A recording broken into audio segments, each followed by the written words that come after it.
Hey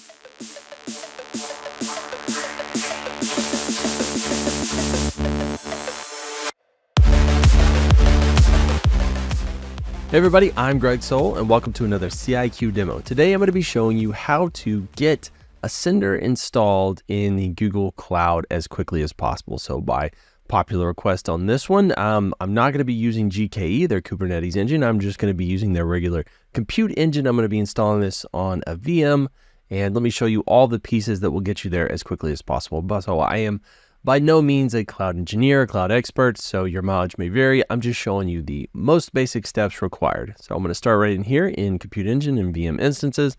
I'm going to click Create Instance. So in here, I'm going to come in, I'm going to give it a name, Ascender 1, 2, 3, 4, why not?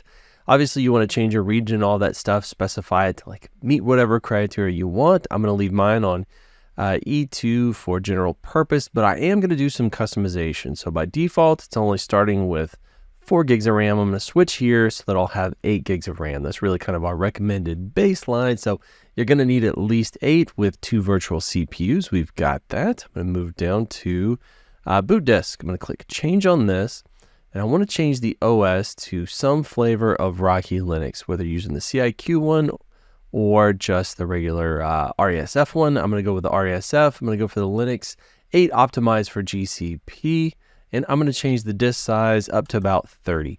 Now, obviously, if this is your production box, right, for me, this is just demo purposes, so I'm just keeping it really small. If it's a production environment, you're going to want to crank this up to meet whatever requirements you have. So I'm going to say select there. For the firewalling, I'm going to allow HTTP through, obviously. In your real environment, you're going to want to secure all this stuff. And honestly, you're probably not going to want this exposed to the internet. For me, again, I don't care. This is only going to live for about 10 minutes. So I'm just going to go ahead and expose HTTP to the internet. Again, you're going to want to customize this to meet your criteria. But after that, I'm going to click create down at the bottom. It's going to crank for a few minutes. And through the magic of editing, you don't have to wait on this. We'll come back in just a second when it's up and running. So what I'm going to do for this one, it starts with an ephemeral NIC, and you would probably want to have that as a persistent IP or have a DNS name associated with this box. Again, I'm just doing this quick and dirty for educational purposes. So I'm going to copy this. I'm going to put this into my host file on my machine here. Now I'm going to scroll back up to the top on this box, and I'm going to SSH into it right here. It's going to pop up this little console, allow me to SSH in. It'll take just a minute. And again, through editing, you don't see any of this. All right, now that I have console access, I'm SSH into this box. I'm going to go ahead and do a quick update. So I'm going to do sudo dnf update -y. The system will update, and when it's done, we'll be right back. All right, now that it's done updating, I'm going to install Git really quick. I'm going to do that sudo dnf install Git. Helps if I spell that correctly. Now I'm going to clone the install directory that we have created. So it's going to be git clone. I'm going to paste in the URL. It's going to create the new directory. So I'm going to cd into Ascender install. So in here, I have multiple files. I can edit the default.config file if I want, or I can run through the config vars shell script. I haven't actually shown that before in a demo, so I'm going to do that really quick. I'm going to do sudo config vars. And it's really just kind of a shell script that's going to walk me through and prompt me for all my options. So I'm going to do number 1 for K3S. So it's going to ask me if I want a brand new cluster. I'm going to say yes. So it'll go ahead and install K3S on this box. Do I want to do offline install? Nope. I'm going to leave that false for now. So does the kubeconfig file need to be downloaded? I'm going to say yes for true. In my demo lab, I'm just going to be having HTTP. If I was actually doing HTTPS, I would need to update the certificate stuff inside of the variables file. I'm just going to leave this default for the routable IP because it's going to be installing the containers on itself, the VM on itself. So all of it's going to be right there. So it can access all of that via 127.0.0.1. I'm just going to tell it true for use the local host file, default for where to install the artifacts. So this, I would actually do some modifications, but again, for this demo, I'm just going to leave all this stuff as is. So I'm going to use the ascender.example.com. And in my host file, I've actually taken that public IP address that was assigned to it, kind of that ephemeral IP, and I put that in my host file as ascender.example.com. So it's ready to go for me. Namespace, I'm going to leave that default. Administrator default. Password.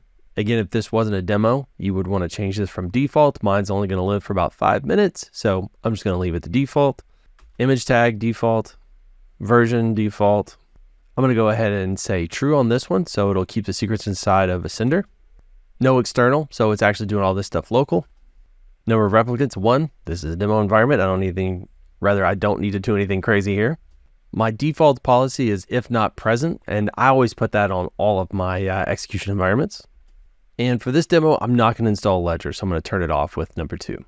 All right, so if I do an ls really quick, I can see that it has created a custom config.yml file. If I cat that, you can see it's filled all this good stuff out. And now that I've got all that created, I can just execute my shell script for setup. So I'm going to do sudo setup.sh. And again, through the magic of editing, you're not going to have to sit and watch all this. We'll come back when it's complete. All right, so the install is complete despite that little error message that's showing up right there. It actually is up and operating. I'm going to switch over here to my ascender.example.com. Let me do a quick reload, and it should pull it up. So as you can see, it loaded up correctly. So I'm going to try and log in. Admin, my admin password. And there we have it. The system is up and operating. So it doesn't really take that much. You can configure fairly quickly. Now I went through the editor or rather the shell script to configure that customs configuration file that you could just copy and paste. If you've already got it created, you could just copy and paste it in there again, or you can edit the default. So it really comes up and operates pretty rapidly. If you have any questions or comments, I'd love to hear about them. If you can see how you would tweak or tune this, please, as I say, give me feedback. We always want to hear more from you rather than less. So reach out to us. Again, this one was a request from someone in the community. So please share that stuff. Happy to build any of this stuff. If you need some assistance building out your infrastructure, we are happy to do that. I love helping folks out and answering questions. We love coming in and doing professional services. We love supporting all this infrastructure. Give us a shout. If nothing else, thanks and happy automating.